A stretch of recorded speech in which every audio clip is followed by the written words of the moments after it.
इस कार्यक्रम के पुण्यार्जक हैं श्री विनोद काला, श्रीमती किरण काला।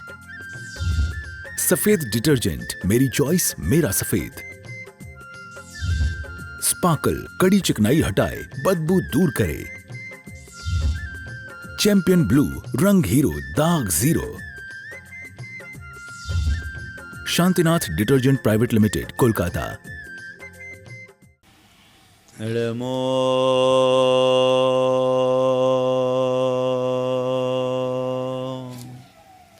अरिहन्ताणं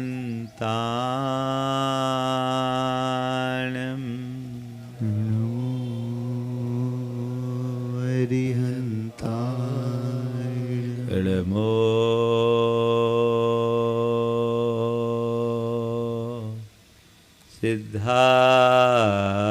सिद्धाणं नमो सिद्धाणं नमो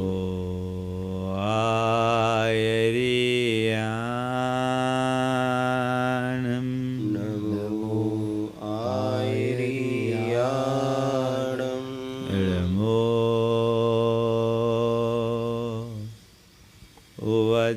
उवध्यायाय नमो उवध्यायाणं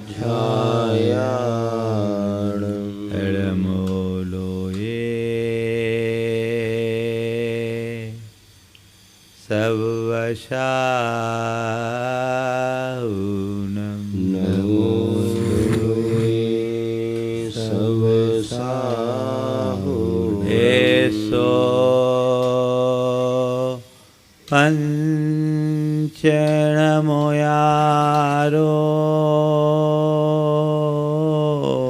एषो पञ्चणमो यारो सौवपावपणाशनो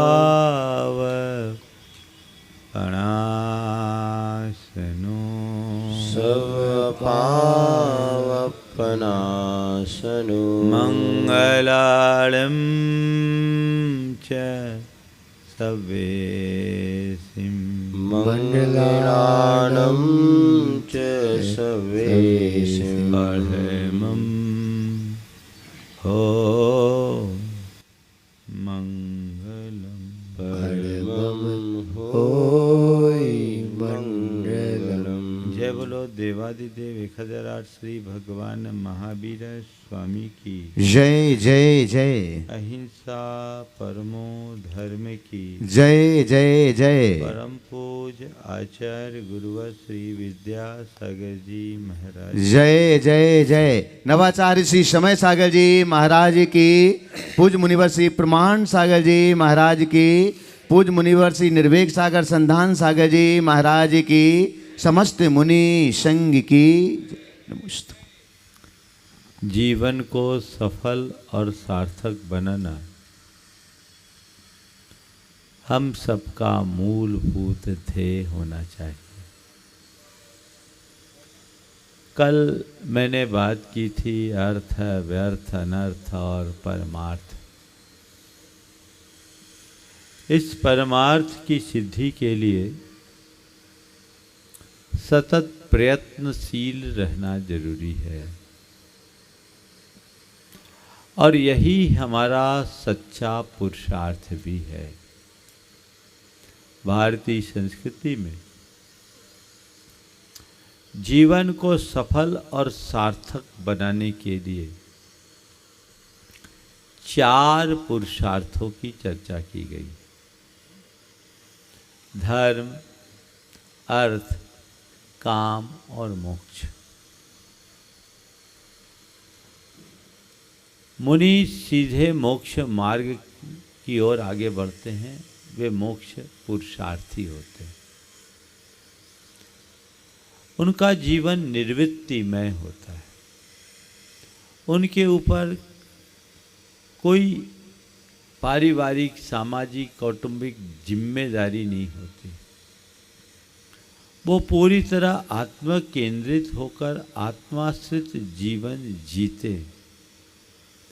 लेकिन एक आम गृहस्थ वो अकेला नहीं है, उसके साथ अनेक जिम्मेदारियां हैं। उन जिम्मेदारियों का निर्वहन करते हुए भी अपने जीवन को सफल बनाया जा सकता है। और उसे ही सफलीभूत करने के लिए ये 4 पुरुषार्थ है: धर्म, अर्थ, काम और मोक्ष। मुनि मोक्ष पुरुषार्थी है और गृहस्थों के लिए 3 पुरुषार्थ का उपदेश है: धर्म, अर्थ, काम। इसे त्रिवर्ग की संज्ञा दी गई। धर्म, अर्थ और काम, इन तीनों पुरुषार्थों के मध्य सम्यक संतुलन बना करके चलने का नाम त्रिवर्ग की सिद्धि है।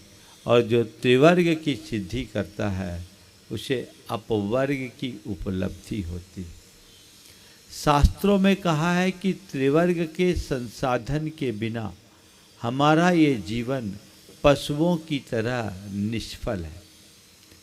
त्रिवर्ग संसाधन मंत्रेण पशुरिवायुर्निफलम नरस्य तत्रापि धर्मम प्रवरम वदन्ति न तम बिना भवतोर्थ कामो। त्रिवर्ग के संसाधन के बिना मनुष्य का ये जीवन पशु की समान निष्फल है। उसमें भी धर्म को सबसे प्रमुखता दी गई, क्योंकि धर्म पुरुषार्थ के रहने पर ही अर्थ और काम, ये तीनों पुरुषार्थ संज्ञा को प्राप्त करते हैं। आज हम थोड़ी सी बात समझने की कोशिश करें। आप सबके जीवन को सफल और कृतार्थ बनाने के लिए 3 पुरुषार्थ में सबसे पहला पुरुषार्थ है धर्म। धर्म है नींव। जड़, पेड़ की जड़ अगर हरी हो तो वह हमेशा हरा भरा रहता है। जड़ सूख जाए तो सब कुछ सूख जाता है, नष्ट भ्रष्ट हो जाता है, होता है। जीवन की जड़ धर्म है। ये जब तक सलामत है तब तक सब कुछ सलामत, और ये खो जाए तो सब कुछ खो जाए। हम धर्म पुरुषार्थ की बात करते, ये किस रूप में जुड़े? हम सब के जीवन की शोभा और सार्थकता धर्म को धारण करने में। धर्म हमारे जीवन को वैशिष्ट प्रदान करता है। धर्म से हीन मनुष्य और पशु सब समान। धर्म ही वह तत्व है जो हमें पूरे प्राणी जगत में विशेष स्थान प्रदान करता है। वो क्या है? जब हम धर्म की बात करते हैं तो हम बाह्य धर्माचारों पर केंद्रित हो जाते हैं। बाह्य धर्माचार तो धर्म है, लेकिन केवल धार्मिक क्रिया ही धर्म नहीं है। धर्म का मूल संबंध आंतरिक निष्ठा से है।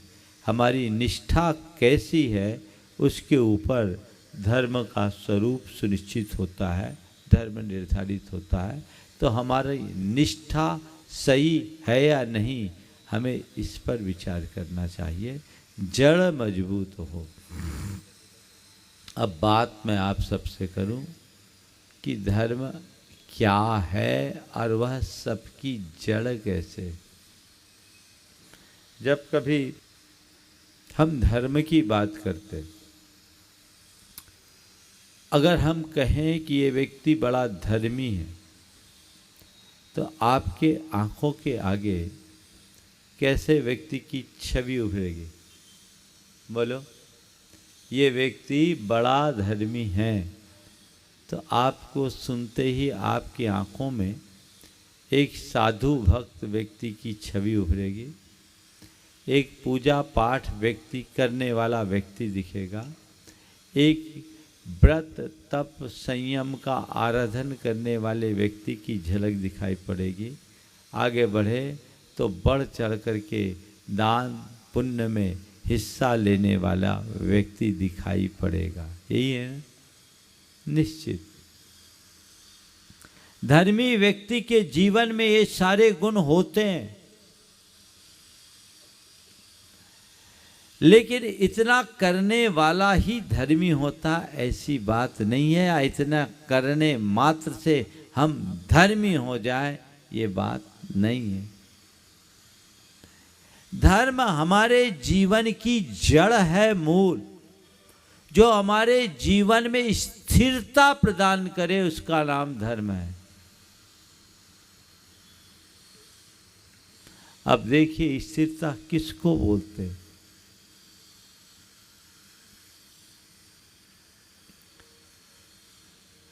स्थिरता किसको बोलते हैं? आप मेरी भावना की 2 पंक्तियां पढ़ते हैं। होकर सुख में मग्न न फूलूं, दुख में कभी न घबराऊं, इष्ट वियोग अनिष्ट योग में सहनशीलता दिखलाऊं। बोलते हैं सुख में हम फूले नहीं और दुख में घबराए नहीं, इसी का नाम तो स्थिरता है। सुख दुख में समता रखना, सुख दुख में स्थिरता बनाए रखना, और यही सबसे बड़ा धर्म है। जिसके जीवन में ये गुण प्रकट हो गया वो क्या कभी दुखी हो पाएगा? बोलो हाँ? तो कहते सबसे पहले धर्म के इस तत्व को अपने हृदय में धार लो। ऐसा कर लेने से तुम्हारा जीवन बड़ा सहज, सरल, शांत और निराकुल बनेगा, और तभी जीवन का रस ले पाओगे। वो तत्व अंदर घटित होना चाहिए। वैसा घटित होने लगे तो जीवन की दिशा ही परिवर्तित हो जाए। एक हरा भरा पेड़ था, सैकड़ों पक्षी उस पर बसेरा करते, अनेक पथिक उसकी छाया में बैठकर विश्राम पाते। पूरे इलाके की शान बना हुआ था।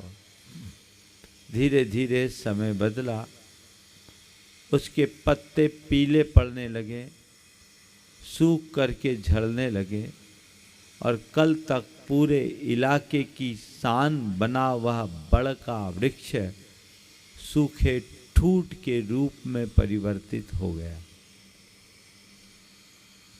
अब न तो कोई पक्षी दिखाई पड़ते और न कोई पथिक नजर आते। सारी शोभा और सुषमा खत्म हो गई। वो श्री विहीन हो गया। एक दिन एक पथिक उधर से गुजरा। उसने वृक्ष की दशा को देखते हुए कहा कि भाई बढ़, कितनी दीनहीन दशा हो गई है तुम्हारी। देखो, न तो अब कोई पक्षी तुम पर बैठना पसंद करते और न कोई पथिक तुम्हारे इर्द गिर्द नजर आते। तुम्हें अपनी इस दीन दशा से तकलीफ नहीं होती? बड़ के वृक्ष ने पथिक को संबोधते हुए कहा, भाई पथिक, ये सच है कि आज मेरी शोभा सुषमा खत्म हो गई, आज मेरी श्री शोभा विनष्ट हो गई, पर मुझे इसका रंच मात्र भी विकल्प नहीं है। मुझे इस बात की कोई चिंता नहीं, क्योंकि मेरी जड़ें आज भी सुरक्षित है। अभी पतझड़ है, इसलिए शोभा खत्म हो गई। थोड़े दिन रुको, बसंत आने वाला है, मैं फिर से हरा भरा हो जाऊंगा। मेरी जड़ें हरी है। जिस व्यक्ति की धर्म निष्ठा की जड़ हरी होती है, उसके जीवन में अर्थाभाव के चाहे जितने पतझड़ आए, बीमारी की चाहे जितनी बर्फीली हवा चले, और काम का चाहे कितना भी तीव्र लू चले, वो पेड़ सदा हरा भरा बना रहता है। जीवन को स्थिरता प्रदान करने वाला कोई तत्व है तो वह धर्म है। ये बात समझ में आती है? बोलो। जब कभी भी धर्म की बात करते हैं तो आप लोगों को लगता है कि महाराज जी धर्म के बारे में जितनी बातें कही जाती है वो दिखती नहीं। हो सकता है आपके मन में भी सवाल है। एक बार एक युवक ने मुझसे सवाल किया कि महाराज जी आप लोग धर्म के बारे में इतनी बातें करते पर दिखता तो कुछ नहीं। आप कहते धर्म से दुख मिटता, पर हमको तो नहीं दिखता कि यह धर्म से कोई दुख मिटता है। तो मैंने पूछा बताओ धर्म के से दुख नहीं मिटता तो किससे दुख मिटता? बोले महाराज धन से दुख मिटता। हमारे लिए कोई परेशानी आएगी तो धर्म थोड़ी काम में आएगा, धन काम में आएगा। गांठ में पैसा होगा तो हम इलाज करा पाएंगे, गांठ में पैसा होगा तो धंधा कर पाएंगे, गांठ में पैसा होगा तो सुख सुविधा के साधन जुटा पाएंगे, गांठ में पैसा होगा तो ऐसा आराम की जिंदगी जी पाएंगे। बिना धन के काम कैसे चलेगा?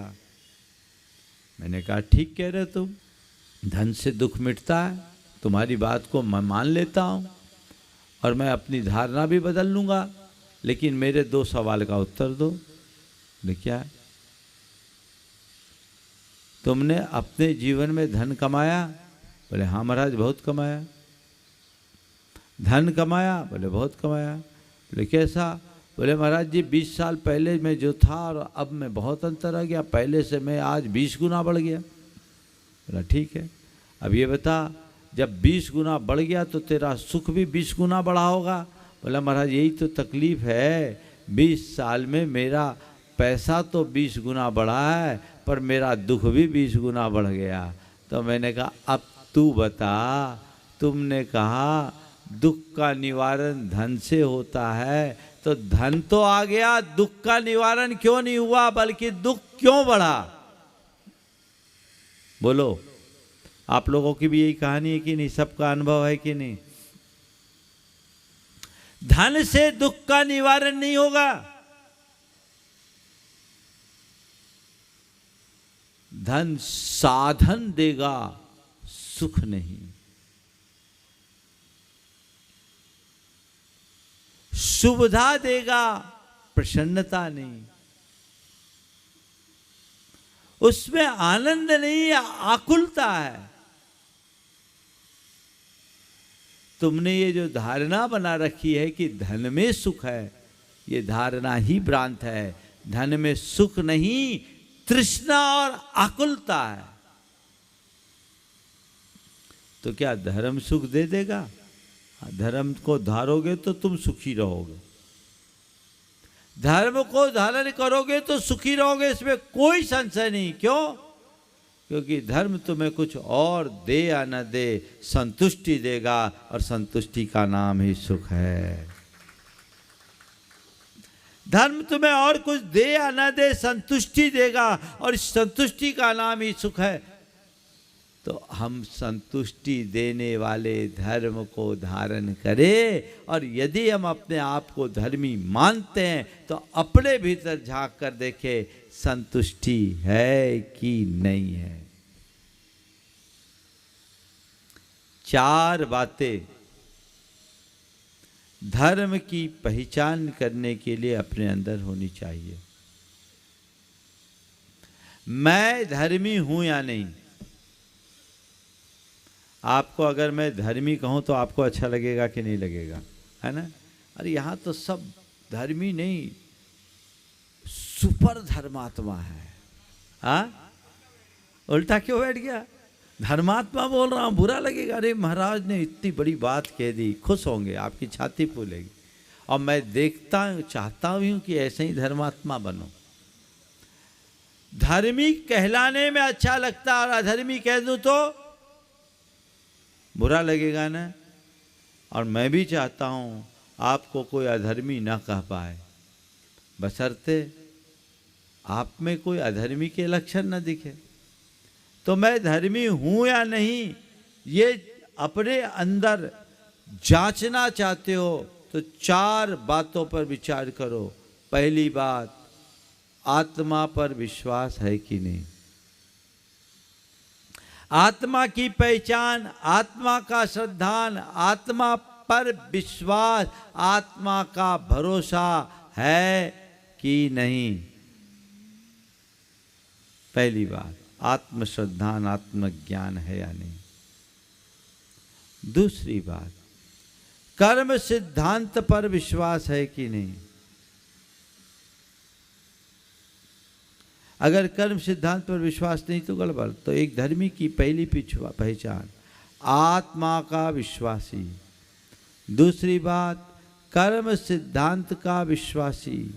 तीसरी बात, अन्य प्राणियों के प्रति संवेदना। और चौथी बात, अपनी स्थिति में संतुष्टि।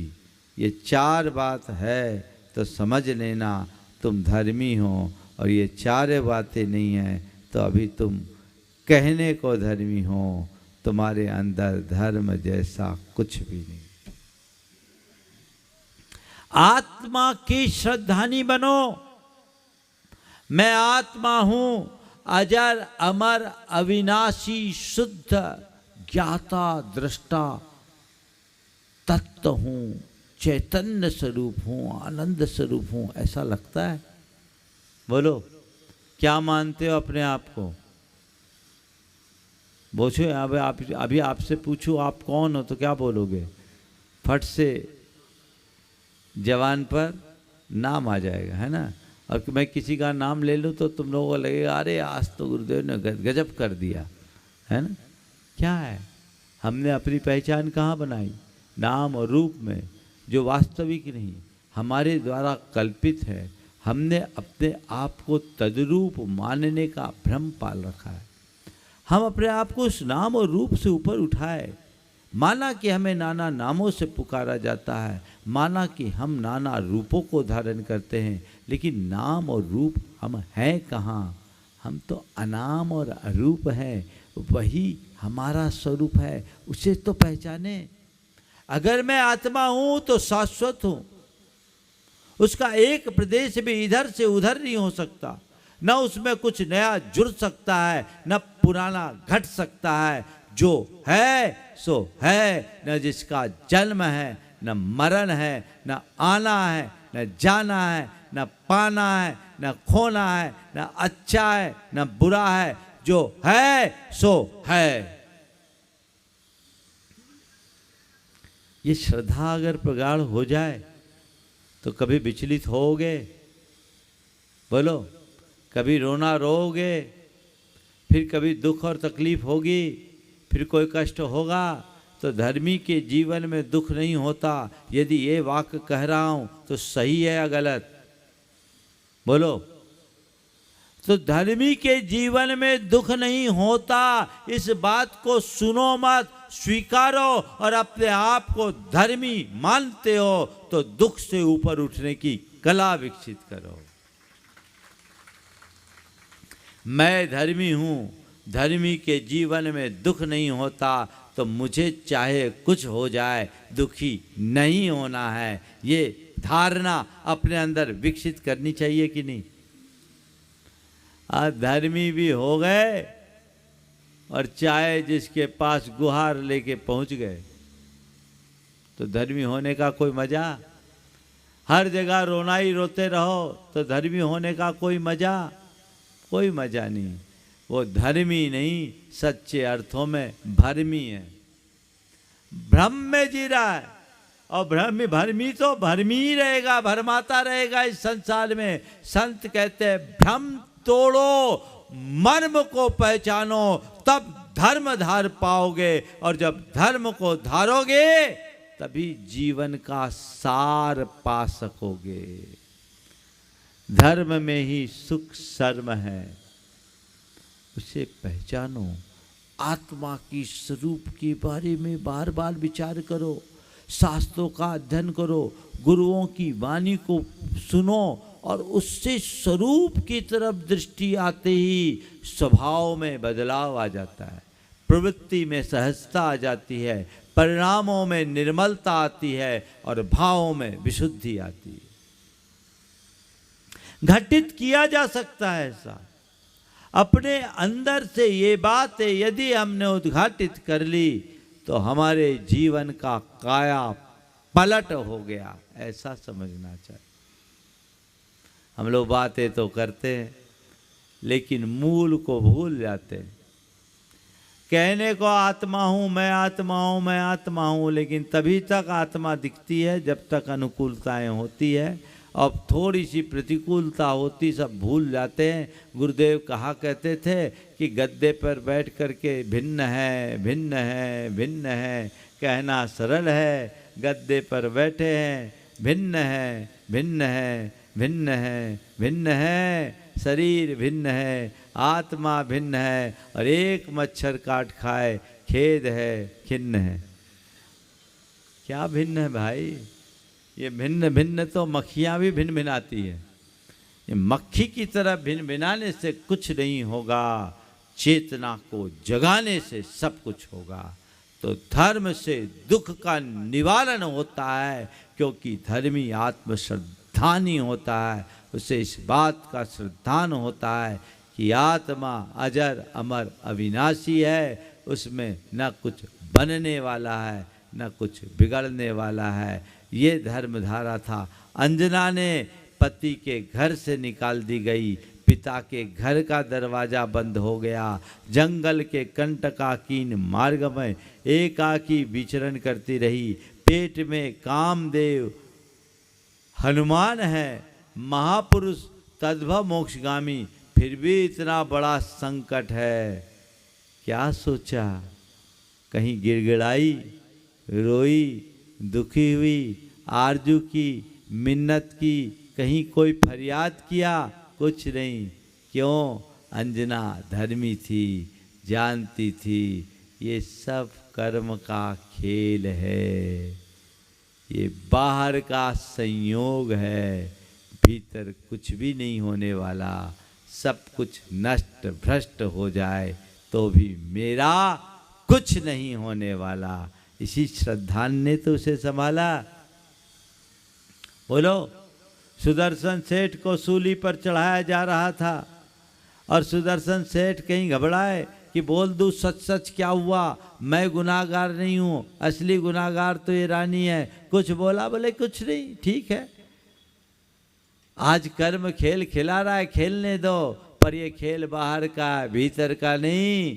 ये शरीर यदि सूली के माध्यम से ही नष्ट होने वाला होगा तो हो जाएगा, नष्ट शरीर होगा, मैं नहीं। मेरा जब जन्म ही नहीं तो मरण कैसा? जो होगा सो हो जाएगा, मेरे साथ कुछ भी होने वाला नहीं है। मैं भी इसका दृष्टा बनता हूँ, मैं भी इसका दृष्टा बनता हूँ और दृष्टा भाव से छिज्जदुआ भिज्जदुआ अहो जा निज्जदुआ अहो जादु विप्लयम जम्मा तम्मा गच्छदु तहावी न परिगहो मच्छर। मेरा छेदन हो जाए, भेदन हो जाए, अथवा चाहे जिस किसी अवस्था तक क्यों ना पहुंचा दिया जाए, तो भी ये शरीर मेरा नहीं है और शरीर का विनाश मेरा विनाश नहीं है।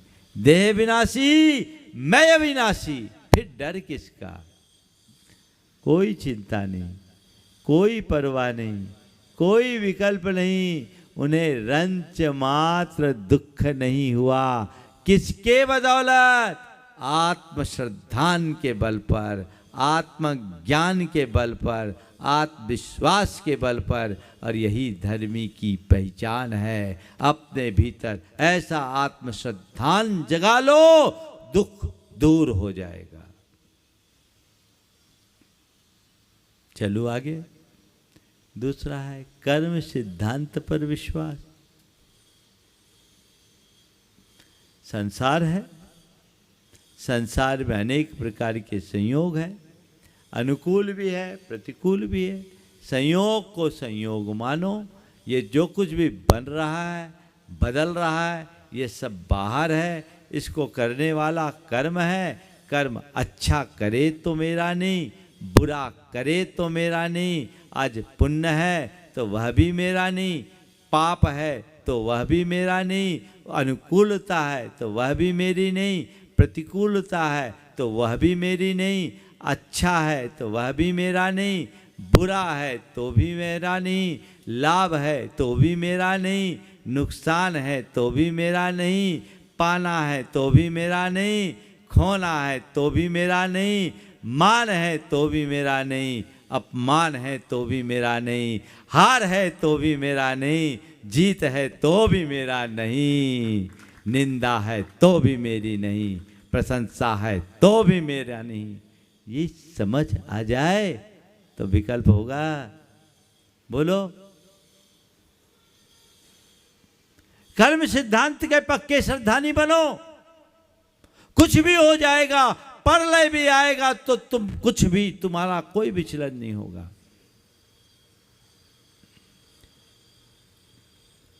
एक युवक अल्प उम्र में चला गया, ज्यादा उम्र नहीं थी, बड़ा धर्मात्मा परिवार था, पति पत्नी बहुत धर्मात्मा थे। आकस्मिक मृत्यु हुई। जिस समय मृत्यु हुई उसका बेटा 9 साल का था।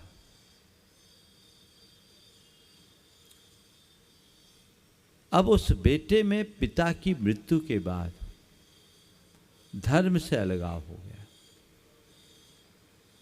उसकी धर्मपत्नी बड़ी धर्मात्मा, इतनी बड़ी विपदा को उसने अपने ज्ञान के बल पर अच्छे से झेल लिया, अपने आप को संभाल लिया। ये जानते थे कि संयोग वियोग जो है सो है, लेकिन बेटा धर्म से दूर हो गया। एक दिन उसने मुझसे कहा, महाराज जी, पति के जाने का मुझे कोई दुख नहीं, मैंने अपने आप को संभाल लिया, लेकिन एक विकल्प मेरे मन में आता है कि इस घटना से बेटा धर्म से विमुख हो गया। महाराज एक ही बेटा है, यदि वो विमुख हो जाएगा तो आगे क्या होगा, मुझे इसकी चिंता है। वो अच्छा शुरू से मुझसे जुड़ा था। मैंने उसे अपने पास बुलवाया। बुलाने के बाद जब वो आया, मैंने पूछा क्या बात है, आजकल तुम सबसे दूर हो गए? बोले मेरे पापा मम्मी इतना धर्म करते थे, धर्म ने हमको क्या दिया, धर्म क्यों करें, धर्म ने हमको क्या दिया, पापा को छीन लिया। हमने कहा निश्चित देख, तेरे पापा का असमय में जाना किसी को अच्छा नहीं लगता, लेकिन तू पूछता है कि धर्म ने हमको क्या दिया। मैं तेरे से एक सवाल पूछता हूं, तेरे पापा की कितनी एज थी?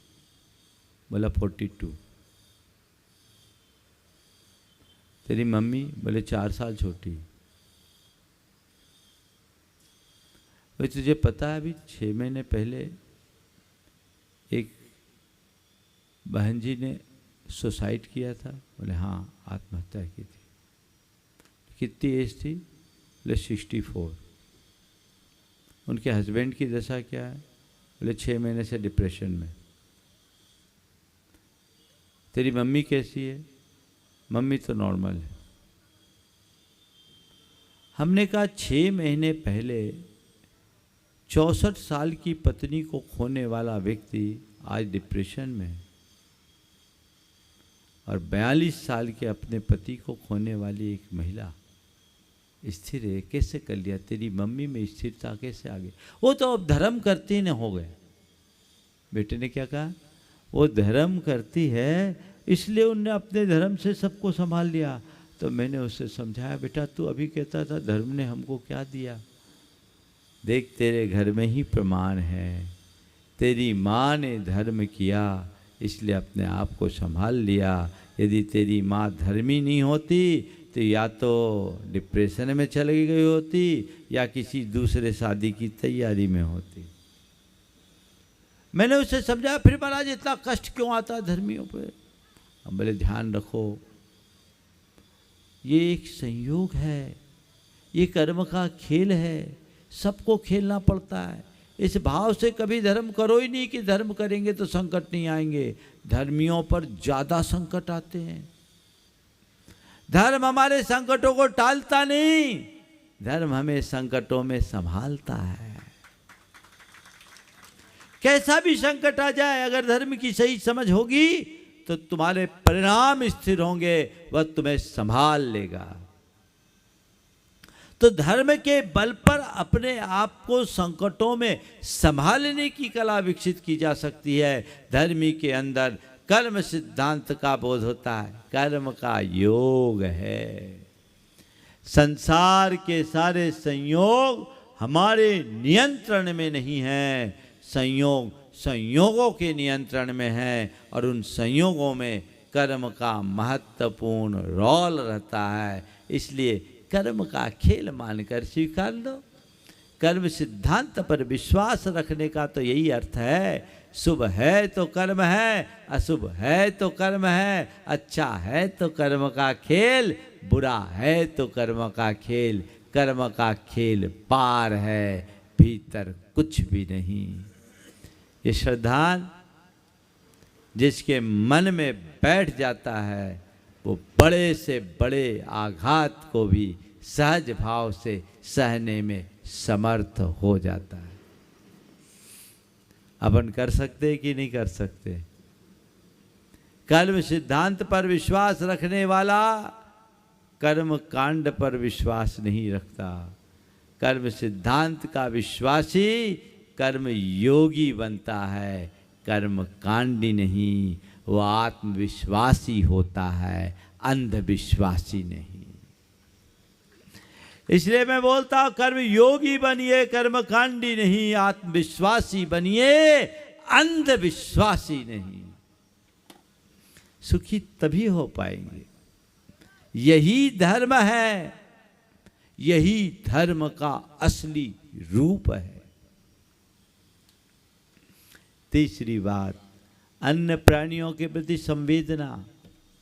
जैसा मैं हूं वैसे ही अन्य प्राणी है।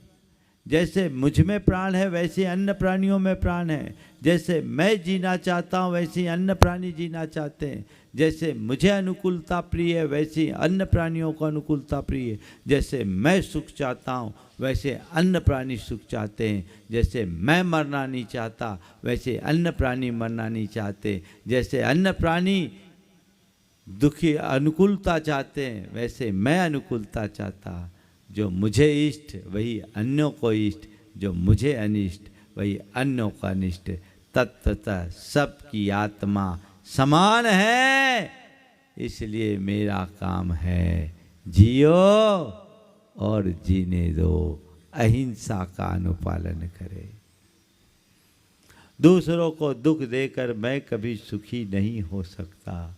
ये विश्वास अंतर मन में बैठना चाहिए, जागना चाहिए, ताकि हम अपने जीवन को सुदृढ़ कर सके। संवेदना से ही अहिंसा, और अहिंसा होगी तो संयम आएगा। कई लोग बोलते हैं अरे धर्म आजकल तो ये छोड़ो वो छोड़ो, इसी का नाम धर्म है। छोड़ने का नाम धर्म नहीं है, अपने से जुड़ने का नाम धर्म है। जिस दिन तुम अपने से जुड़ोगे, अपनी आत्मा से जुड़ोगे, अपनी आत्मा को पहचानोगे, औरों की आत्मा की पहचान हो जाएगी। और जब तुम अपनी आत्मा की तरह अन्यों की आत्मा को पहचानने लगोगे तो अपनी रक्षा की तरह अन्यों की रक्षा में तत्पर होगे। और जब रक्षा में तत्पर होगे तो अहिंसा और संयम स्वाभाविक रूप से आ जाएगा। और जिसके जीवन में अहिंसा और संयम प्रकट होगा वो कभी दुखी नहीं। सब चीजें एक दूसरे से जुड़ी हुई है। संयम पाला जाता है, थोपा नहीं जाता। अंदर दया आती है तब जब संवेदना होती है। तो अपने हृदय को उस दया से भरिए, संवेदना से भरिए, जिससे जीवन बेहतर बन सके, सुंदर बन सके। चौथी बात, वर्तमान स्थिति में संतुष्टि। क्या? संतुष्टि। जो है संयोग है, मेरा नहीं है मेरे पास है, तो संतोष करो। कर्म के योग में जो आ गया सो हो गया। आगे के लिए प्रयत्न करो, परेशान मत हो। संतोष। अगर संतुष्टि नहीं है, आकुलता है, तो तुम अभी सच्चे धर्मी नहीं हो। ऊपरी धर्मी हो, भीतरी से धर्मी बनो, अंदर से धर्मी बनो, जो मन को प्रसन्नता से भर दे, जो हमारे दुखों का निवारण कर दे और जीवन का पथ प्रशस्त कर दे, वो धर्म है। ऐसे धर्म को हम सबको धारना चाहिए। हमारी जितनी धार्मिक क्रियाएं हैं, उन क्रियाओं का भी मूलभूत प्रयोजन यही है। तो धर्म पुरुषार्थ मूल पुरुषार्थ है। इसी के साथ अर्थ और काम की बात है। आज से मैंने इस बात की शुरुआत की है। ये प्रक्रिया आगे चलती जाएगी।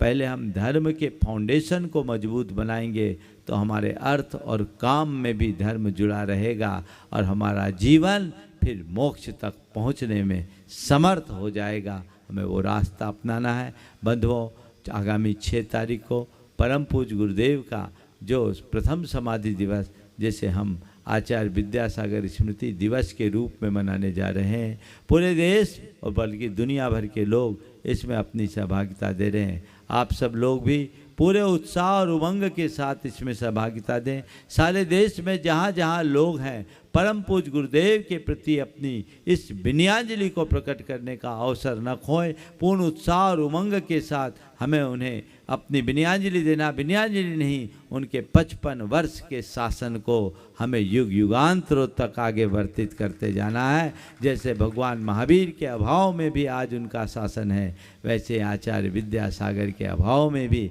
उनका शासन वर्तमान रहे, ताकि हम जैन धर्म की उन्नति कर सके और लोग अपना कल्याण कर सके।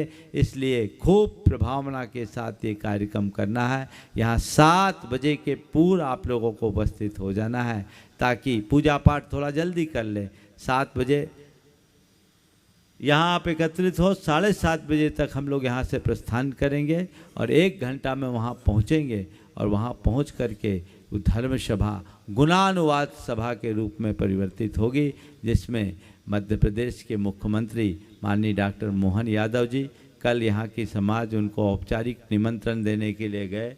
उन्हें सब बातें याद थी और उन्हें सहज रूप से स्वीकृति दी है कि वे इस पूरे कार्यक्रम में रहेंगे और मध्य प्रदेश विधानसभा के अध्यक्ष और आपके सांसद और अन्य यहाँ के जनप्रतिनिधिगण रहेंगे ही। हमारी समाज का बच्चा बच्चा रहना चाहिए। आप अपने प्रतिष्ठान आदि के विकल्पों से मुक्त होइए। 12 बजे के बाद ही हम अपने दुनियादारी का काम करेंगे। हम वो दिन आचार्य विद्यासागर के नाम समर्पित करेंगे और देश में जहाँ जहाँ भी लोग हैं वे अपनी तैयारी उसी तरीके से करके चलेंगे। आगामी 15 तारीख से 20 तारीख तक के पंचकल्याण के लिए अब आवश्यकता है पात्रों के चयन की। उसकी भी तैयारी सुनिश्चित है। लोग अपनी मानसिकता बना के बैठे हैं। आगामी 9 तारीख को प्रमुख पात्रों के चयन की बात होगी। जिन्हें भी उसमें अपने पात्र बन कर के भागीदारी लेने की इच्छा है, वे अपना मानस बना ले, भैया जी से कमेटी से संपर्क कर ले। और चूँकि ये बहुत लोगों के नाम आने लगे हैं, इसलिए मैं बंद कमरे में कुछ नहीं करना चाहता। जो हो, बुंदेलखंड है, भोपाल है, टीटी नगर का, माता पिता के भी बहुत नाम आ गए हैं और जिनको जिनको नाम है वे अपने भाव भैया जी के पास रख देना। भैया यहाँ काम तो सब चीज़ों से चलेगा। कोई 30-32 साल का छोरा आ जाए तब तो फिर हम उसको प्रायोरिटी बिल्कुल बदल देंगे, लेकिन जितने उम्र दराज लोग हैं उनको तो सब कुछ खोलना पड़ेगा, तब ये मौका मिलेगा। बहुत सारे नाम आए हैं, बैठ कर के बात करेंगे। आप सबको भी पता है कि आपका ये द्रव्य यहाँ जिन मंदिर में ही लगना है, सब राशि यहीं लगनी है, कहीं इधर उधर जानी नहीं है। इसलिए अच्छी उदारता का परिचय आपको देना चाहिए, ताकि ये आयोजन भी भव्यता के साथ संपन्न हो और ये स्मार्ट सिटी का स्मार्ट मंदिर भी अच्छे से आकार ले सके। यही भाव के साथ मैं विराम ले रहा हूँ। बोलिए परम पूज्य आचार्य गुरुवर श्री विद्यासागर जी महाराज की, पूज्यवर मुनि श्री प्रमाण सागर जी महाराज की। इस कार्यक्रम के पुण्यार्जक हैं श्री विनोद काला, श्रीमती किरण काला। सफेद डिटर्जेंट, मेरी चॉइस मेरा सफेद। स्पार्कल, कड़ी चिकनाई हटाए, बदबू दूर करे। चैंपियन ब्लू, रंग हीरो, दाग zero. Shantinath detergent private limited, Kolkata.